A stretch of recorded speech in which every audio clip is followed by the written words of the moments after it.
Hey, what's going on everyone? It's Justin here, and today I'm very excited to review for you the LG 34UC87 34-inch 21:9 curved display. And this being my first display review, even though I've reviewed products for about 5 years. How fitting is it to review possibly the display of the future and something that more and more people in the tech community are starting to purchase? But before I get on with the review, I wanted to give a huge shout out to Massdrop, who kindly sent this display out for reviewing purposes.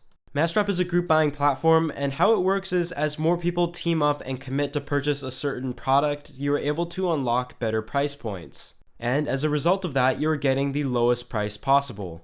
In the voting section, you are also able to team up and vote for a product you would like to see drop next, including this LG 34UC87 display, so be sure to check out the links in the description section below. Now back to this beautiful display. So a lot of people lately have been purchasing widescreen displays mainly for video editing, as it allows you to have a huge level of screen real estate to work with on your timeline.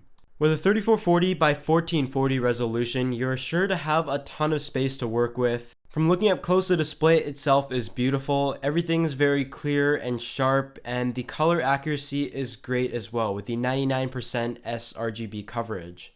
So generally speaking, the display itself looked stunning. But even then, I was one of those who wasn't really sure about a widescreen monitor and just stuck with my 4K display. But let me talk a little bit about the advantages to a widescreen display. First off, probably the best thing about a widescreen display is the fact that you can watch 21:9 ratio movies that cover the whole screen. You won't have those black bars on the top and bottom, and it looks great. Especially with the really thin bezels that LG has integrated in these displays. That curve I noticed also offered a pretty good level of immersion if you're sitting at the perfect spot when watching movies, but for some people that really isn't a huge deal. Secondly, the reason why a lot of people have been purchasing the widescreen displays lately is because for video editing, you're able to have a timeline that is able to span out all the way, and with the curved panel, it gives it a very immersive look to it, and you're able to get so much done in terms of productivity by having everything displayed in one window in front of you. With a widescreen display, you are also able to fit so much more in your window. As you can see, you have a Chrome window open, iTunes, Finder, everything, as a wider screen will obviously give you more space to work with. And here's just sort of an idea of what you're missing out on if you're using a 16:9 ratio display instead of a 21:9 ratio widescreen display. But now let's talk about the curve. With curved TVs coming out before they came to these widescreen displays, a lot of people found it to be a complete gimmick and really didn't notice much of a difference at all.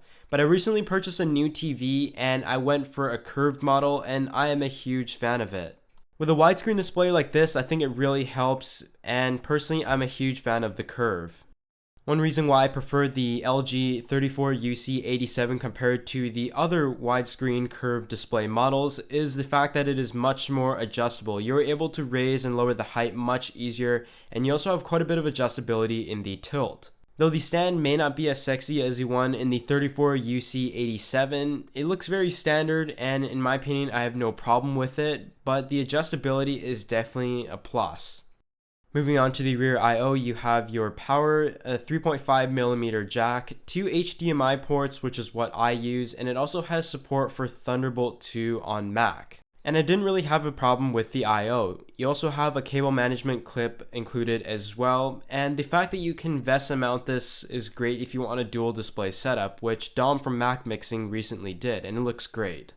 Lastly, when it comes to the menus of this display, you just need to use the nub on the bottom below the LG logo, and a menu should pop up, and in general it was very easy to navigate. You're able to set things such as the brightness, contrast, and simple things like that, but there's also an advanced setting menu if you want to play with that as well, and I definitely suggest you calibrate this display before using it for something like video editing, as I did notice that the color tone was quite off compared to my main display, right out of the box at least. But other than that, just to wrap it up, I have to say this display looks great, and I was a huge fan of it. The curve looks nice, and the widescreen screen real estate is great as well. And the stand is nice that it's adjustable, and I'm kind of considering using two of these displays and a VESA mount in order to have a dual curved display setup, copying Dom. I think they did a great job with the design, so I have no complaints about that, but really the only thing I notice as a flaw on this display is at certain times you do notice quite a bit of screen bleeding along the edges when you're displaying certain things. But other than that, once again, a huge thanks to Master for sending this out for reviewing purposes. And if you enjoyed this video, be sure to hit that like button as it helps the channel out a bunch, and I'll see you all in the next video.